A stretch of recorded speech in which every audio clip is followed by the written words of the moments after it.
I work at the Glendale Library in Salt Lake City. It's just a few blocks away from the Jordan River Parkway, and I often spend my lunch walking the trail. The river is an incredible little ribbon of nature winding its way through the city. I'll often see different birds and animals along the trail than I see in the neighborhood. Spotted towhees in the trees, muskrats swimming in the river, but my favorite of all are ducks, hooded mergansers. I see them floating peacefully in the center of the river, seemingly without a care in the world. I always find them relatable, because I know that while they appear to be swimming peacefully, beneath the water, their little legs are kicking furiously against the current. So it is for ULA as well.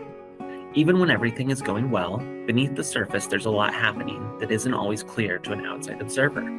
Today I'd like to give you a little peek beneath the surface so you can understand some of the changes that have taken place to ULA this year, and also explain why I believe those changes to be important for ULA's future. If you've been paying close attention, you probably noticed we raised our prices for the 2024 annual conference. If you attend the full conference this year, you will pay $50 more than last year. We will also raise membership prices next year and implement a new tiered fee structure based on income level. It wasn't an easy decision to raise prices, but last year the conference barely made a profit due to increased costs from the convention center. Our annual conference is the primary way that ULA is able to cover the costs of running an association. Costs like an executive director, Mindy Hale, who works 10 hours a week to manage all the details necessary to keep ULA running, or a treasurer, Alan Arnoldson, who works 5 hours a week to track our finances and navigate keeping our 501c3 nonprofit status. We also hire a conference planner who has the inside expertise to get us the best deals possible when working with the convention centers, not to mention an incredible amount of planning help and advice. Finally, this year, contracted a lobbyist of our own for the first time. More on that later. Whenever I tell someone my conference theme for 2024 is just winging it, I have a moment of worry.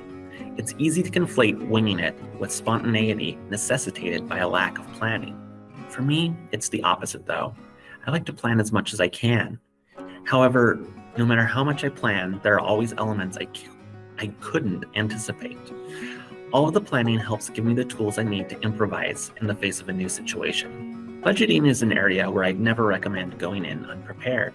In spite of that, each year I found myself winging it as I helped prepare ULA's annual budget. Last year, a new line item was suggested for ULA's budget, a $10,000 membership to Utah Cultural Alliance, UCA. As a full member, ULA would gain access to UCA's lobbyist. $10,000 is a big ask as a last-minute addition to ULA's budget. The last couple years have seen a significant increase in legislation, which has the opportunity to negatively impact libraries. So I felt it important that we have a more effective voice during the legislative session. As a result, we coordinated a fundraiser so we could afford the UCA membership. This year, UCA's lobbyist left their organization to start her own business. She offered ULA her services for $15,000 and twice that next year. Once again, it was a big financial ask at the last minute, but one that felt necessary.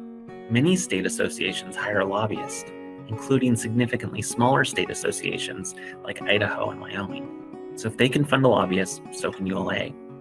Unfortunately, it didn't work out with the lobbyist this year, but we're going to try again next year. This year, we need to focus on creating a financially sustainable funding plan. It's my experience that many birders get into the hobby based on interest in a single bird.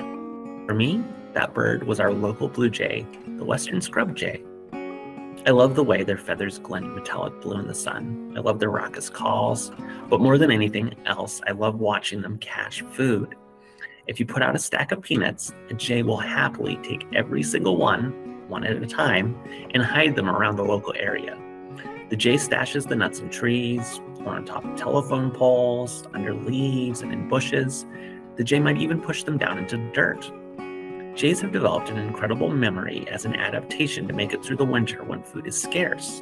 They spend the months when there is abundance, dutifully storing food so they can find it again during times when there is nothing. Much like the jay, ULA has times of abundance and times of scarcity. It's important that ULA maintains a cache of peanuts so that we can keep the organization running through the hungry times when we don't have as much revenue coming in. Traditionally, ULA has aimed to maintain a $100,000 fund balance. That gives us enough money to cover some surprises and to pay the upfront costs we need to cover to get a conference planned. Over the past few years, maintaining that balance has been difficult. You see, in 2020, we had to cancel the conference entirely. Just like that, our primary revenue source was gone.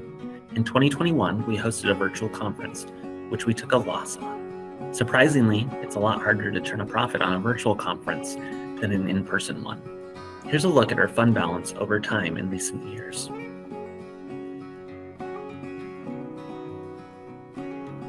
So that's why ULA has raised our prices, as well as put a lot of energy into fundraising this year. All of that doesn't really speak to the value of what ULA provides, though. The reasons why ULA is worth that extra cost we're adding on. Let me speak to that for a moment. ULA's most obvious benefit is the annual conference that we host. It's a great professional development opportunity for librarians of all levels. In addition to the conference, ULA provides learning opportunities in the form of leadership positions. I've learned a lot in my 8 months as president. Enough that I wish I had known more when I started. Beyond that, ULA supports advocacy efforts on a statewide level. We track legislation as it is drafted and debated and attempt to influence it such that it works for libraries. I could mention the great newsletter we create, but you're already reading it, so I'm not sure that's necessary. But more than anything else, ULA provides the value of being part of a flock. Since I started volunteering with ULA, I have met so many people who mentored me, inspired me, and made me a better person. It's given me a network to share ideas, ask questions, and talk through my successes and failures. It's nice to have access to a group of people who face similar challenges, but in different settings with fresh perspectives. If you made it all the way through this long article, or in this case video, you probably aren't someone that needs to be convinced of the value of ULA. But if you know someone who is on the fence about it, consider sharing some of these points to win them over to ULA. A personal invitation can make a big difference. If everyone that reads this brings one new member into ULA, think about the positive impact that has on the whole organization. Thank you for reading.